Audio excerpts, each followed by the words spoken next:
राधे राधे, जय श्री कृष्णा। भक्तों, आज के वीडियो में हम आपके लिए लेकर आए हैं रामचरितमानस का पार्ट 3। अगर आपको मेरा ये वीडियो अच्छा लगे तो इसे लाइक करें, मेरे चैनल संस्कार भक्ति को सब्सक्राइब करें और इस वीडियो को ज़्यादा से ज़्यादा शेयर करें और कमेंट बॉक्स में जय श्री राम अवश्य लिखें। तो चलिए शुरू करते हैं। देवता, दैत्य, मनुष्य, नाग, पक्षी, प्रेत, पितर, गंधर्व, किन्नर और निशाचर सबको मैं प्रणाम करता हूँ। अब सब मुझ पर कृपा कीजिए। 84 लाख योनियों में 4 प्रकार के जीव जल, पृथ्वी और आकाश में रहते हैं। उन सब से भरे हुए इस सारे जगत को श्री सीताराम में जानकर मैं दोनों हाथ जोड़कर प्रणाम करता हूँ। मुझको अपना दास जानकर कृपा की खान आप सब लोग मिलकर छल छोड़कर कृपा कीजिए। मुझे अपने बुद्धि बल का भरोसा नहीं है, इसलिए मैं सबसे विनती करता हूँ। मैं श्री रघुनाथ जी के गुणों का वर्णन करना चाहता हूँ, परंतु मेरी बुद्धि छोटी है और श्री राम जी का चरित्र अथाह है। इसके लिए मुझे उपाय का एक भी अंग अर्थात कुछ भी उपाय नहीं सूझता। मेरे मन और बुद्धि कंगाल है, किंतु मनोरथ राजा है। मेरी बुद्धि तो अत्यंत नीची है और चाह बड़ी ऊंची है। चाह तो अमृत पाने की है, पर जगत में जुड़ती छाछ भी नहीं। सज्जन मेरी डिठाई को क्षमा करेंगे और मेरे बाल वचनों को मन लगाकर प्रेम पूर्वक सुनेंगे। जैसे बालक जब तोतले वचन बोलता है तो उसके माता पिता उन्हें प्रसन्न मन से सुनते हैं, किंतु क्रूर, कुटिल और बुरे विचारों वाले लोग जो दूसरों के दोषों का ही भूषण रूप से धारण किए रहते हैं, अर्थात जिन्हें पराये दोष ही प्यारे लगते हैं, वो हंसेंगे। रसीली हो या अत्यंत फीकी, अपनी कविता किसी अच्छी नहीं लगती, किंतु जो दूसरे की रचना को सुनकर हर्षित होते हैं, ऐसे उत्तम पुरुष जगत में बहुत नहीं है।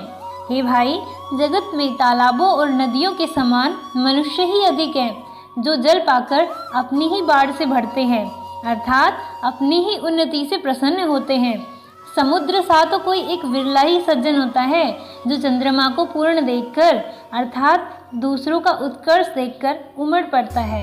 मेरा भाग्य छोटा है और इच्छा बहुत बड़ी है, परंतु मुझे एक विश्वास है कि इसे सुनकर सज्जन सभी सुख पावेंगे और दुष्ट हंसी उड़ावेंगे, किंतु दुष्टों के हंसने से मेरा हित ही होगा। मधुर कंठ वाली कोयल को कौवे तो कठोर ही कहा करते हैं। जैसे बगुले हंस को और मेंढक पपीहे को हंसते हैं, वैसे ही मलिन मन वाले दुष्ट निर्मल वाणी को हंसते हैं। जो ना तो कविता के रसिक हैं और ना जिनका श्री रामचंद्र जी के चरणों में प्रेम है, उनके लिए भी यह कविता सुखद हास्य रस का काम देगी। प्रथम तो ये भाषा की रचना है, दूसरे मेरी बुद्धि भोली है, इससे यह हंसने की योग्य ही है। हंसने में उन्हें कोई दोष नहीं। जिन्हें ना तो प्रभु के चरणों में प्रेम है और ना ही अच्छी समझ है, उनको यह कथा सुनने में फीकी लगेगी। जिनकी श्री हरि और श्री हर, श्री हरि यानी भगवान विष्णु और श्री हर यानी कि भगवान शिव के चरणों में प्रीति है, और जिनकी बुद्धि कुतर्क करने वाली नहीं है, अर्थात जो श्री हरि हर में भेद की या ऊंच नीच की कल्पना नहीं करते, उन्हें श्री रघुनाथ जी यह कथा मीठी लगेगी। सज्जनगण इस कथा को अपने जी में श्री राम जी की भक्ति से भूषित जानकर सुंदर वाणी से सराहना करते हुए सुनेंगे। मैं ना तो कवि हूँ, न वाक्य रचना में ही कुशल हूँ। मैं तो सब कलाओं तथा सब विद्याओं से रहित हूँ। नाना प्रकार के अक्षर, अर्थ और अलंकार, अनेक प्रकार की छंद रचना, भाव और रसों के अपार, वेद और कविता के भांति भांति के गुण दोष होते हैं। इनमें से काव्य संबंधी एक भी बात का ज्ञान मुझ में नहीं है। यह मैं कोरे कागज पर लिखकर शपथ पूर्वक सत्य सत्य कहता हूँ। मेरी रचना सब गुणों से रहित है। इसमें बस जगत प्रसिद्ध एक गुण है, उसे विचार कर अच्छी बुद्धि वाले पुरुष जिनके निर्मल ज्ञान है, इसको सुनेंगे। इसमें श्री रघुनाथ जी का उदार नाम है, जो अत्यंत पवित्र हैं, वेद पुराणों का सार है, कल्याण का भवन है और अमंगलों का हरने वाला है, जिसे पार्वती जी सहित भगवान शिव जी सदा जपा करते हैं। जो अच्छे कवि के द्वारा रची हुई बड़ी अनूठी कविता है, वह भी राम नाम के बिना शोभा नहीं पाती। जैसे चंद्रमा के समान मुख वाली सुंदर स्त्री सब प्रकार से सुसज्जित होने पर भी वस्त्र के बिना शोभा नहीं देती।